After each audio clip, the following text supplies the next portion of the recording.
নমস্কার দিদি, আমরা পরিযায়ী শ্রমিক ব্যাঙ্গালোর থেকে বলছি। আমরা ব্যাঙ্গালোরেই থাকি। মাসে মাসে 5,000 টাকা করে দেবেন বলছেন। তো আমরা দুজন হাজবেন্ড ওয়াইফ আছি, দুজন আছি। খুব কষ্টে গ্রাম ছেড়েছি, অনেক দুঃখে ফ্যামিলিকে বাড়িতে রেখে, মানে বাইরে থাকা যে কি কষ্টে সে যারা থাকে তারাই বোঝে। তো শুনে খুব খুশি হলাম, শতকোটি প্রণাম। তো আমার ভিডিওটা কেউ খারাপ মাইন্ডে নেবেন না। তো যাই হোক, এই যে 5,000 টাকা করে মাসে মাসে দিচ্ছে, মানে এটা পাবো তো, আদৌ পাবো তো? তো শুনে খুব খুশি হলাম। লক্ষ্মী ভান্ডার দিচ্ছেন, অনেক মা মাসির অনেক সুযোগ সুবিধা হয়েছে। তো আমিও পাই। এই 5,000 টাকা এমন হবে না তো যে ঘর, মানে বাড়ি ঘরগুলো দিচ্ছেন যাদের, মানে যাদের বাড়িতে একটা করে চাকরি আছে তারাই পাচ্ছে, যারা একবার পেয়েছে তাদের ঘুরিয়ে আবার নাম আসছে। অনেক দিন ধরে দেখছি একটা ছোট বাড়ির জন্য, মানে গ্রাম ছেড়েছি, বাইরে এসেছি একটা বাড়ি ঘর করার জন্য। তো যাই হোক, কোনোদিন কোনো কিছু পাইনি। এটা একটু মানে দেখবেন, খোঁজ নিয়ে দেখবেন যে যারা পাচ্ছে পেয়ে যাচ্ছে, যারা পাচ্ছে না তো পাচ্ছে না।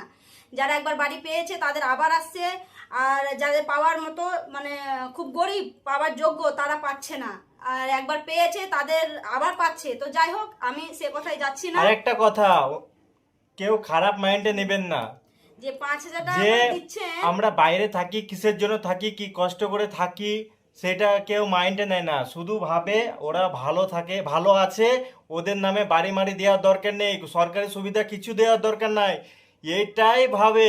তাই যখনই বলবে ইন্দিরাবাসের নাম আসবে, তখন আমাদের কখনো নাম আসবে না। কেননা আমরা বাইরে থাকি, বাইরে কিসের জন্য থাকি সেটা জানে না মাননীয়া। তো সত্যি আমিও রেডি। খারাপ মাইন্ডে নেবেন না কেউ ভিডিওটা। তো আমিও রেডি, আমি আসছি, দেখো পুরো রেডি।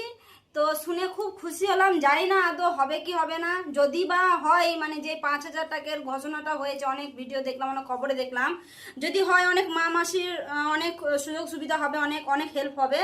তো যদি দিচ্ছেন ঠিক আছে, দয়া করে একটু দেখবেন, দেখে শুনে দেবেন।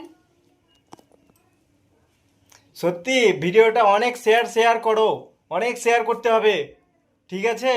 সত্যি সরকারি একটু যদি হেল্প পাই, আমরা ওখান থেকে আসবো কেন? আমরা আসবো না, কিন্তু হেল্প করছে একটা কোথায়? খারাপ একটা যাদের যাদের একটু সাইলেন্ট বলছি, যাদের মাথায় তেল আছে তাদের মাথায় তেল ঢালছে। তাই বলি একটু দেখে দেখে, যারা সত্যি পরিযায়ী শ্রমিক বাইরে থাকে আছে, তারাই যেন এগুলো সুবিধা পায়। কখনো যারা বাইরের মুখ দেখেনি তাদের নাম দেখে দিয়ে দেয় না। এইটু একটু দেখবেন আপনি ভালো করে। কেননা আমি আপনাকে অনেক পছন্দ করতাম, এখনো করি, ঠিক আছে? তাই একটু যদি হেল্প পাই আমাদের খুব ভালো হয়। এই হেল্পগুলো আমাদের জন্য না। তাই বলি একটু যদি যাচাই করে দেখবেন, কথাগুলো বলতে